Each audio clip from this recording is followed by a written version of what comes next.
Hello मित्रांनो, तुम्हाला विचार पडला असेल माझ्या घरी काय याच्या पहिला पण माझ्या आईने थैल्यात का आणलाय? हा चिवडा बनवायचं सामान. तर चला मग मी आज बनवणार चिवडा. तर तुम्ही बी या जो खासाठी. पहिले ठेवला गंज गॅसवर, त्याच्यात टाकलं तेल. यावेळी गॅस आहे बरं, चूल नाही आहे. त्याच्यावर टाकलं हळद. तेल थोडंसं कमी झालं तर अजून टाकलं थोडंसं. मग त्याला चमचीने फिरवलं. मग टाकले पोहे भाजासाठी चांगलं.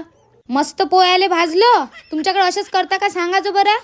तुम्हाला काय वाटलं माझा चिवडा रेडी झाला? अजी नाही, हे भाजत हवी आले.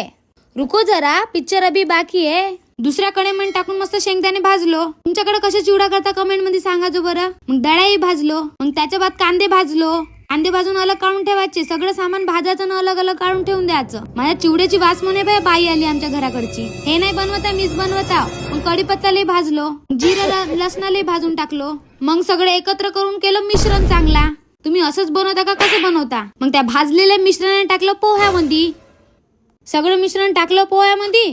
मस्त त्याला फिरवलं. पहा असं फिरवायचं. पहा आमचा कुरकुरीत चिवडा रेडी झाला. या मग तुम्ही खाले. मग त्याच्यानंतर टाकायचे होते मुरले. मग मुरलेले टाकलो. पहा ना, माझी मदत करायची तर मोबाईल पाहताय मस्त. तर सांगायचं माझा चिवडा कसा वाटला. भेटूया नेक्स्ट ब्लॉग मध्ये. टाटा.